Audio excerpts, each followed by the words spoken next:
What's going on, guys? Welcome to Sixers Pregame Live. Today, the Sixers take on the dreaded Toronto Raptors in Game 1. We're going to just go with the flow here, talk about the top matchups, talk about the keys to a Sixers victory.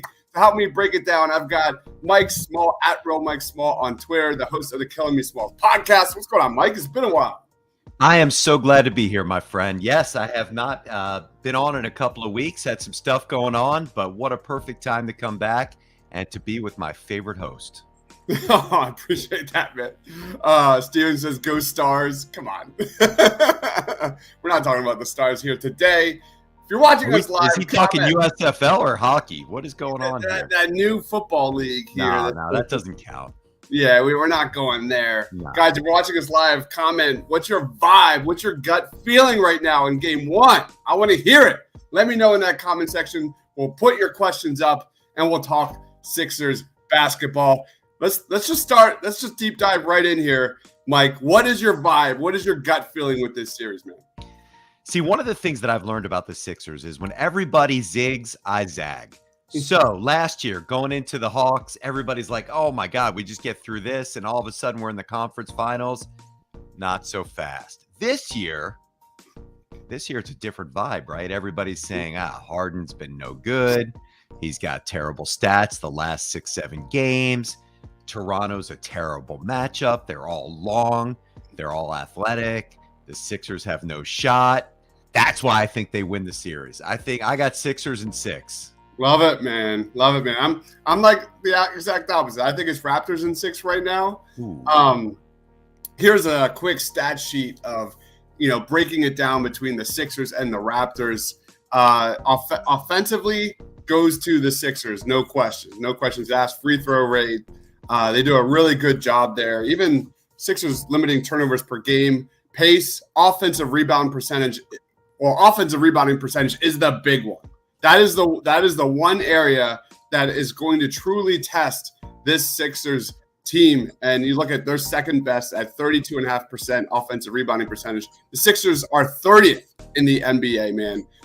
You look at defensive efficiency. That's where the Raptors scare the living crap out of me, man. This is a team that has 6 guys, 6'8", 6'9", super length that can rotate and just put James Harden in a torture chamber. And how they rotate on him, how they rotate against Joel Embiid, how the Sixers defend Pascal Siakam. There are so many question marks in this Game 1. And it really starts at the top for me, Doc Rivers, man. Doc freaking Rivers. I think that's the key. That's the key. I'm going to learn a lot here Game 1. What are the DeAndre Jordan minutes? What do those look like? Does Paul Reed get any play time? Because we've seen it again and again. The Sixers, it's the nail in the coffin is, Dwight Howard's minutes in last year's playoffs. When Joel Embiid is off the court, it is just a tractor beam to the bucket. And the Sixers never have an answer. It's the same storyline here with DeAndre Jordan. So there are major question marks led by, for me, Doc Rivers' rotations. The vibe right now is that DeAndre Jordan is going to get those backup 5 minutes. And that could be it. What's your vibe about Doc Rivers, man? All right, before we get into that, you see all these stats you have up on the screen? This is what I say to those stats. Love it. Forget it. Out the door. This is the playoffs. This is a completely different season.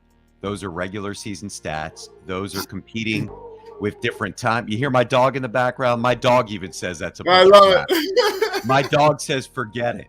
So what we are looking at right now is you can throw these stats away. What I'm looking at is the best player on the floor is Joel Embiid. And if James Harden is the second best player on the floor and not Pascal Siakam, the Sixers win the series. If Pascal Siakam torches them like he did last week, this could be a problem. And, do I have confidence in Doc Rivers in a big game? No, I do not. And do I think Nick Nurse is going to outcoach him? Yes, I do. However, I do believe that Joel Embiid is the best player on the floor. And I do believe this rest helped James Harden. I do believe this is going to sound like a stretch. You may give me a hard time on this one. I believe the last 2 weeks of the season for Harden was to get Embiid the MVP. No question. And to set him up as much as possible. I do think he was probably tired, a little bit sore. I think the hammy was probably acting up. I think we are going to see the James Harden we saw the first week of the trade this week. Now, will it last? I don't know. But I do think we are going to see a different James Harden. And I do think the Sixers will be a much different version of what we've seen. Now, the one thing that's a little bit different than the Sixers teams of the past, what do they always say happens in the playoffs? The game does what? It slows down. It's a half-court game. The Sixers are much more equipped offensively than they've ever been in a half-court game. Defensively, might be a bit of a problem. You're missing, that 6'10", Swiss Army knife that can do all that, and you also have your defensive stopper that can only play home games. So that might be a bit of a problem. To me, this comes down to one thing. Obviously, Embiid's got to be Embiid. Harden's got to be better. If Tobias Harris can somehow not stop Pascal Siakam, but at least where he's shown over the last couple weeks some defensive prowess, didn't show it against Siakam last week, but if he can show some semblance of moving his feet, staying in front of Siakam and not making it easy on him, and Embiid doesn't have to go cover Pascal Siakam, I think that's the key. Love it, man. I fully agree with that. I fully agree. Like when you talk about ISO stats, Daniel D says, I wish I could talk myself into that optimism. Edge of Philly Sports says, let's go, boys. Let's freaking go. Here's some ISO stats. Obviously, much in the favor of Philadelphia. You look at James Harden, 87th percentile ISO. Joel Embiid, 67th percentage. Tyrese Maxey, 88th. The best you've got is Pascal Siakam over there at 56. So, when Sixers or the Raptors need a bucket in the fourth quarter, obviously that leans towards Philadelphia. Let's go over some positives. Let's go over some positive about why the Sixers, why you should be feeling good right now. And that truly leads right into this, the starting lineup. The Sixers starting lineup is absolutely deadly. You look at the Joel Embiid, Harden, Tobias Maxey, and Danny Green lineup. They're a plus 19 in 22 minutes against the Raptors. 10 of 15 from three when playing.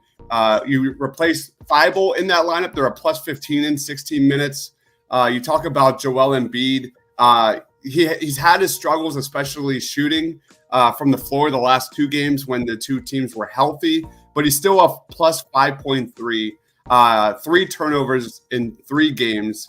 That's not bad. Embiid, ready for this defensively? Embiid has held Toronto to 28.6 field goal percentage, 20 of 70 from the field in these games. And James Harden is a plus 6 with a 7.5 net in 2 games versus Toronto. So on paper, and as we've seen, the Sixers starting lineup is vastly better than this Toronto Raptors team. The Toronto Raptors might be a lot deeper. They're definitely a thorn on the Sixers side here when it comes to what they're really good at versus what the Sixers are really bad at. Like the Raptors are amazing at forcing turnovers. They're amazing at getting in transition. Once a lot of their guys get going, the Sixers are going to have no answers for them, especially in transition, man. I like Tobias Harris, they got nothing. They're not going to be able to step up in front of these guys like OG Anunoby, Chris Boucher. These guys are legit big and long, and it's going to be a big problem, but at least we'll see. I think that is one of the biggest areas where Doc Rivers, if he's going to play the starters a lot of minutes, they got a huge advantage right there. Any thoughts on that? Yeah, I think there's a lot. I think there's a lot of meat on the bone to what you just talked about. One of the things that we need to think about is the fact that in those last 2 games, when you talk about those ratings, their second and third best players weren't playing. Fred VanVleet and OG Anunoby were not in either of those last 2 games. So I think we can throw some of those stats out the window. Your point about transition defense is a big concern because they've gotten out rebounded big time by this team. And if they're going to try to do anything on the offensive end in terms of rebounding, they're going to be even worse in transition. So This is where, to your earlier question, can Doc Rivers hang in a coaching matchup? This is where he's going to earn his money. So we all know that there's trade-offs, right? One of the big trade-offs that Toronto makes is the fact that, the way that they structure their defense, Danny Green, George Niang, and Tobias Harris should get a lot of corner threes in the half court because of the way that they suffocate in and play that triangle and two and some of the other things that they do against Embiid. So that's what Toronto will give up. The Sixers have struggled rebounding all year long. And if James Harden is arguably their second best rebounder, hopefully he's got a little bit of jump in his step and can help on that end. But what they're going to sacrifice is, if they're going to get back on transition defense, don't count on any offensive rebounds. And they're going to have to do a much better job of boxing out to get defensive rebounds. The one thing that's kind of on my mind is, if you recall, and you and I have talked about this, when the Sixers made the Harden trade, one of the things Doc Rivers said is, I'm going to have Embiid or Harden on the floor at all times in the playoffs. After watching the last 2 weeks, do you think that's a good idea? Meaning, Harden and Embiid are so good together, but letting Maxey cook with those two on the bench might be the answer in the bench minutes without Harden and without Embiid. I'm wondering what you think about that possibility of trying, or if you think there's any other wrinkles that we haven't thought about that we might see today. No. From a Doc Rivers standpoint, I think exactly what you've seen is what you're going to get. Yeah. I don't think we're going to see anything new happen. I think Doc pretty much squashed all of that when he pretty much said no to the Paul Reed victory tour. Yeah. And that's not going to happen. So I agree. I've been a proponent of, maybe have this second unit push the pace a little bit more with Tyrese Maxey, with Matisse Thybulle, like get going, get some easy buckets.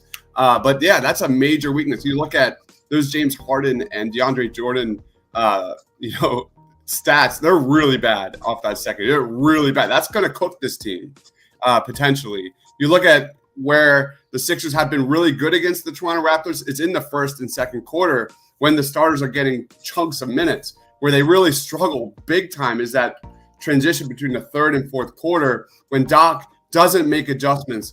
That is it. And for me, I don't understand how anyone can have confidence on the Doc Rivers side versus the Nick Nurse side. I'm going to go into some negatives here, but it is what it is. You got to do it, man. We got to keep it real. It is. Sometimes the truth hurts, bro. Like, you look at Joel Embiid versus Nick Nurse in 2019, 28 turnovers in 7 playoff games, 48% inside the paint in the last 2 regular season games against Toronto. He was shooting over 64% inside the paint overall this season. Big drop. And in the fourth quarter, 3 of 10 from the field, 2 turnovers, and 0 assists in 8 minutes, in those 8+ minutes per game in the fourth quarter. So Nick Nurse in the second half, this is a bad matchup. This is a bad matchup for Joel Embiid. You look at Joel Embiid's history of game ones. I got it right here, man. 2018, Miami, the Sixers won, but he was inactive. In 2018 against Boston, they lost. He was a -6, -8.8 net, 2 of 4 fourth quarter. 2019 against Brooklyn, they lost. Toronto, they lost. 2020, Boston, they lost. You look at Washington, they won. Joel Embiid was absolutely dominant, but he was only 1 for 1 in the fourth quarter.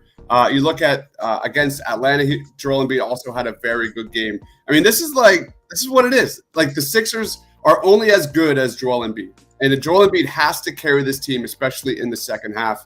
And I think we're going to see it. I'm going to be a little bit positive. I think we're going to see MVP Joel Embiid here because we've seen it in the past. In the second half, his legs get tired. He settles for jump shots. He struggles with that. He has widely struggled with that. And I think Embiid's going to come out on a mission in this one. I really do. I really think he's going to kind of flip the script here. And I don't see Joel Embiid allowing this team to kind of go through those spells where the Sixers can't get a bucket for like 8+ minutes. And it's just a nightmare to watch. You see it. You see the bleeding, and it just is brutal. So for me, Joel Embiid has to squash all of that narrative. There's a big narrative on Embiid, especially, in elimination games, in big moments, and against a great coach like Nick Nurse. Any thoughts? I'm a little nervous that I'm going to sound like Charles Barkley and Shaq on this, but I think if we're thinking about Embiid in this, let's think about what Toronto does well on defense and how they do it. They're not bringing Jonas Valanciunas is no longer on that team. There's not a giant body that's gonna or Marc Gasol. There's not a giant body that's gonna keep Embiid out of the paint. So what they're gonna be doing is they're gonna be taking Scottie Barnes and doubling with him and somebody else, and maybe even tripling at times. And what are we looking at? You're looking at young, athletic wings that can, stick a body in Joel. And what they want to do is wear him down to your point, so that in the third and fourth quarter, he's just settling for jump shots. The key to the game for me, if you're a viewer and you're watching this game and you want to think to yourself, okay, forget about the score. If they stay within 5-10, the game goes back and forth throughout unless it's a crazy blowout. But if you're thinking to yourself, what are the signs that this thing is working well that you're going to be looking for? What I'm going to be looking for are a couple of things. One, when there's a loose ball, are the Sixers diving and getting it? Or Toronto's great at that stuff. Are they all going to Toronto? Which, to your point you just made, absolutely, they're really good at. Secondly, are they getting 2 and 3? Is Toronto getting 2 and 3 chances because the Sixers aren't grabbing rebounds? Yep. And third, Embiid is great at the nail. He's great at the elbow. He's great at the fadeaway. He's great at the turnaround. But when you've got these little guys guarding him, will he impose his will and get inside and dunk the ball and throw it down? Because to me, that's going to be the key to the game. Now, he may make some early, and he'll do that. He'll get off to a good start, or he'll miss. We've seen him do both, right? He'll have 4 points in the first quarter. He'll have 18 in the first quarter. Yeah. Largely, what's going on with that mid-range shot? I don't think that if I'm Doc Rivers, and I'm not, if I'm Doc Rivers and I'm telling Joel, I want Nick Nurse to adjust to the Sixers rather than the Sixers adjust to Toronto, I want Embiid to try to dunk everything in the first 2 quarters of the game. Yeah. I think that's how they have to make the adjustment. Those are the things that I'm looking at, so that if we came on here at halftime and we're talking to friends or in group chats or whatever, and they said, how does it look? I want to say to myself, you know what? The Sixers are hanging in there with loose balls. They're not giving up 2 and 3 shots. They're getting back a little bit on transition. But most importantly, Joel is imposing his will. And if he can do that, it's going to free up Harden, which most importantly, when you free up Harden and Embiid's able to do that, leaves Tyrese Maxey all alone to do what he needs to do. So, these are the things that I look at. Yeah, you look at this Raptors defense. Clearly, they're going to be swarming Joel Embiid. Look at that. 1, 2, 3, 4 in the paint against Joel. Pretty much saying they have zero respect for the Sixers shooters. They're going to take out Joel Embiid as much as possible and make Joel beat them with his decision-making, his ability to read the double and triple team. Because Joel Embiid better be ready, because it is coming. I don't think that's going to change at all. I think, like you said, I fully agree. The Raptors are going to just rotate, and throw everything in the kitchen sink at Joel Embiid. And he's got to keep his head up. He's got to keep his head on a swivel. He's got to find the corner threes. Toronto is susceptible to corner threes. And you look at guys like that right there, Danny Green. He has been on a tear lately, especially from the corner three. He's been really good this year. I think he's been criminally underrated as a three-point shooter this season. He's been solid, So for me, well, he's just playing a lot less, so we don't feel the impact as much. And if he's playing 14 minutes in a game and he gets 3 points, it's not what we're used to. But to your point, he has been very effective lately. So for me, it's not just Joel Embiid forcing his will, but playing smart, efficient basketball, making the pass to the open shooter. And that shooter, I'm looking at you, Tobias Harris, take the shot. Take the frickin' shot when it's open. That's what we need from the Sixers here. Where have we seen Joel Embiid grow leaps and bounds in this potential MVP season? It's moving the basketball, reading the double and triple teams. It is Joel Embiid getting others involved. So it's going to be a team effort. Just as much as Toronto is a team effort on their end, man, it can't just be the James Harden, Joel Embiid show. And that brings me to my next point. And I'm just going to like pretty much throw out everything I just said out the window. Sometimes the bread and butter, like you give the ball to the two best players on the court. And I'm not talking about ISO ball. After every game since the James Harden trade, I have made pick and roll videos for this channel of those two working off each other.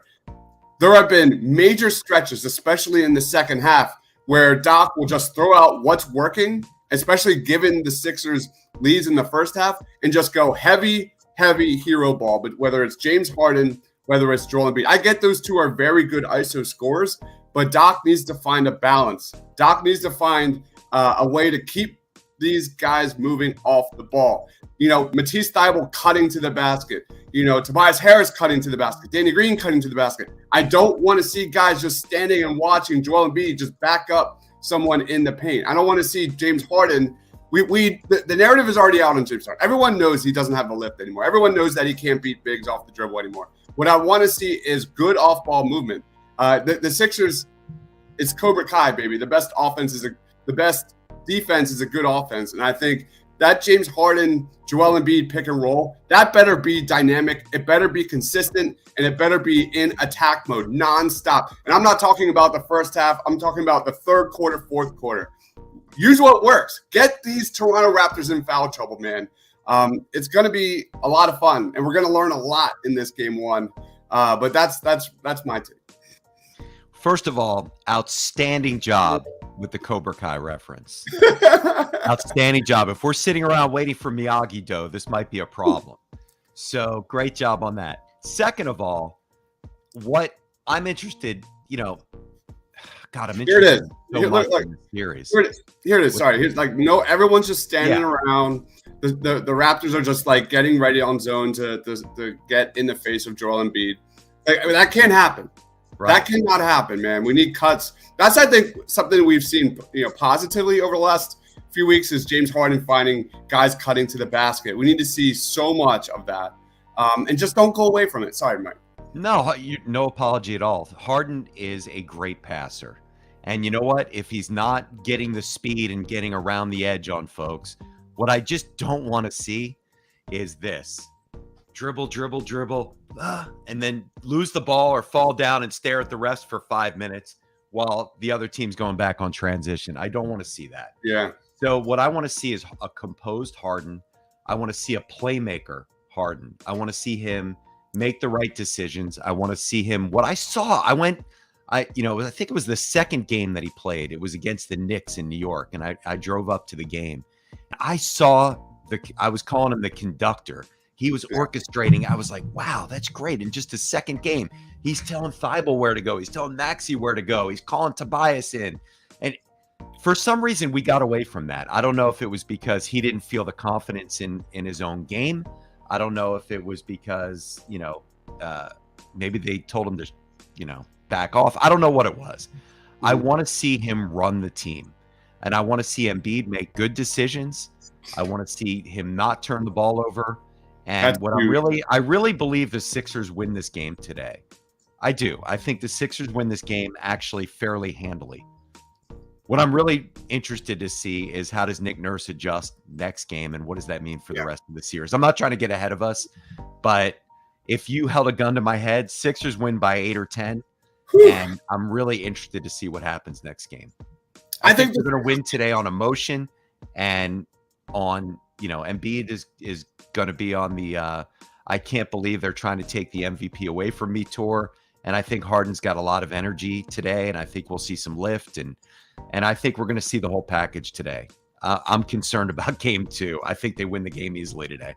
I'm right there with you, man. I think the Sixers get a W today, led by Joel Embiid. I think he's been on a mission all season long. Mm-hmm. The other thing I'm worried about is how the Sixers handle Pascal Siakam. Who's defending him when, where? Siakam is such a problem, not just for Tobias Harris, but for Joel Embiid as well. Joel Embiid has held Pascal Siakam to some pretty good shooting numbers. The problem is, that was a couple years ago, and Siakam has been a monster lately, especially this year. But he's got that ability to pull out Joel Embiid, and that just leaves the post the bucket, the rim wide open for pretty much everyone else on this Raptors roster. That's a major concern.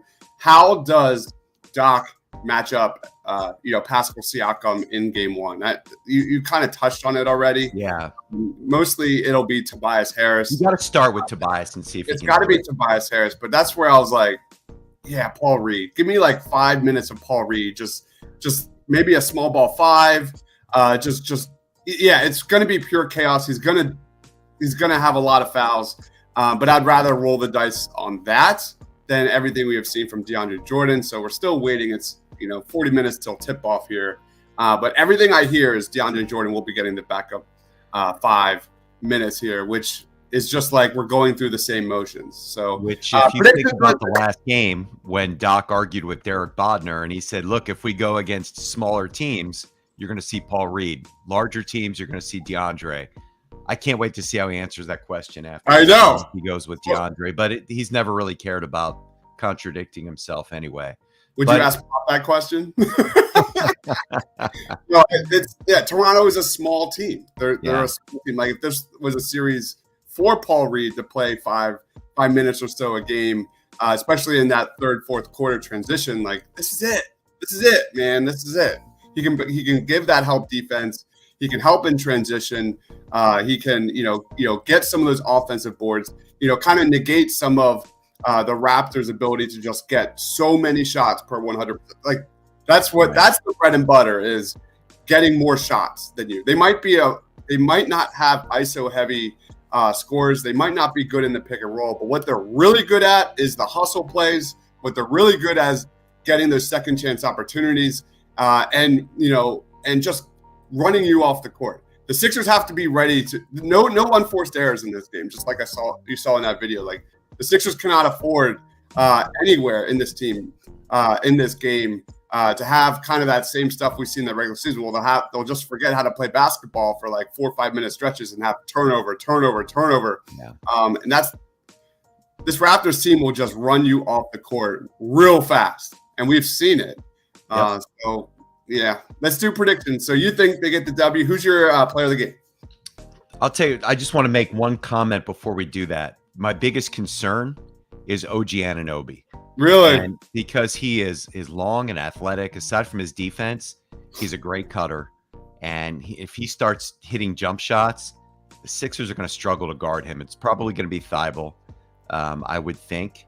But if Thibault's going to try to slow down Van Vliet, or Thibault can't guard Siakam. The thing about Siakam, if you look at, we definitely have some recency bias because last week he couldn't miss. It was crazy.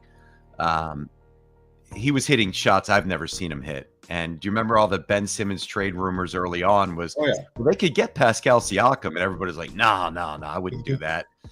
That would have been pretty good the way he's playing now. He's one of my favorite players, man. Siakam is one of my favorite players in the league. Like I do like him, and I love Anunoby. Always have, and that was there was a Van Vliet Anunoby rumor that I was all over for that one, if you recall. But in any event, I know I'm gonna die on De'Aaron Fox Hill, but I do love Halliburton too. But back to the predictions. My prediction is that the Sixers win by 10. I think it's because Harden and Embiid are going to have monster games. I think Maxi's going to have a good game. I think Tobias is going to show up and get his normal, 10, 12 points in the first half and disappear in the second half, which will be enough. And, I think we'll get something out of Thibault defense. I think the energy is going to carry them through today. And I think it's going to be a chess match. I think it's definitely going at least 6. Mm-hmm. I've got the Sixers winning it in 6. Because I believe in the Harden and Embiid tandem, and I believe that all the problems that they have are when those guys are off the floor, and I think they're going to play most of the series. But, this thing is going to go either way, but I feel like today the Sixers win. I love it, man. My guy to worry about is Scottie Barnes. If you haven't heard of Scottie Barnes, you will after this series. He's the guy who's defended James Harden the most in these 2 games. Look at that. 6 points, 3 of 6 from the grid. Obviously, this doesn't tell the whole story. It's very small sample size.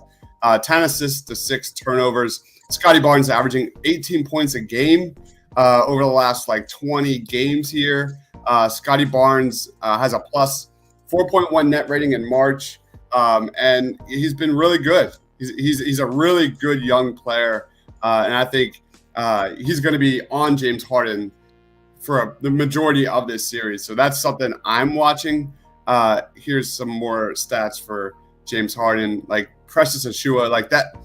It's like the Raptors defense is so fun to watch. Like you'll see Achiuwa like defend Embiid in the post on one possession, defensive possession. The next one, he's out, defending James Harden. It's so cool. He's better than I thought he was, honestly. He's really made some leaps.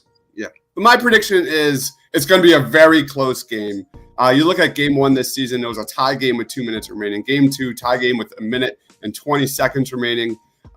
In game 3, it was a tie game, 2 minutes and 26 remaining. Game 4, it was just a 4-point Raptors lead with 2+ minutes remaining. So this game is going to come down to the last, 2 minutes. Zero questions about that. I do think the Sixers get the W here. I think Joel Embiid is going to have a terrific game. And I'm going to go with my guy, Tyrese Maxey. There has been so much on his resume of games where he just big moments where he just stood up and rose to the occasion. So for me, Tyrese Maxey is going to have a huge game in this one, especially in the fourth quarter. We don't talk enough about that. He's been since the NBA All-Star game. Tyrese Maxey is among the top in the league in scoring in the fourth quarters. So I think Tyrese Maxey Tyrese Maxey versus Gary Trent Jr. and Red Fleet is going to be so much fun to watch. I think he's going to have a huge game and step up just like he always has. So that's Joel Embiid's the easy player of the game, but I think it's going to be Tyrese Maxey in this one. Let's wrap up. Can I give you an old head take real quick? Do it. Man, I love that Tyrese Maxey's turning into the Sixers version of the Boston Strangler. I love it. Getting some giving me some Andrew Toney vibes, where he just takes over for minutes and quarters at a time and lets Moses and Doc do their thing and lets them get a breath while he takes over. I think that's what we're looking at here. And if he continues to develop that way, man, it's going to be fun. Love it, man. All right, where can we find you, man? What do you got going on? Man, we are getting back into it. We're going to talk some football and some Sixers over the next few weeks. Got a few guests that we're still working on. I actually may do a show by myself very soon. You and I are going to talk about that, which I'm kind of excited about. I've got to talk some Carolina Duke. I'm still not over that. I'm still so happy that Carolina beat Duke 2 weeks ago. But yeah, definitely follow me on Twitter at Real Mike Small. And the Killing Me Smalls podcast is right here on the Painted Lines, or you can get it on Apple, Spotify, or wherever you find your podcasts. And man, really happy to be a part of this crew. Love it, man. Love it, love it, love it. Guys, we will be doing a post-game show right when the clock hits 0 here on the channel, breaking down all the top takes, all the reaction, player of the game, team grades, Doc Rivers, everything. So thank you, Owen, for watching. Please be sure to like this video if you love NBA basketball and the playoffs, and Joel Embiid. For Mike, he is at Real Mike Small on Twitter. Stay awesome, everyone.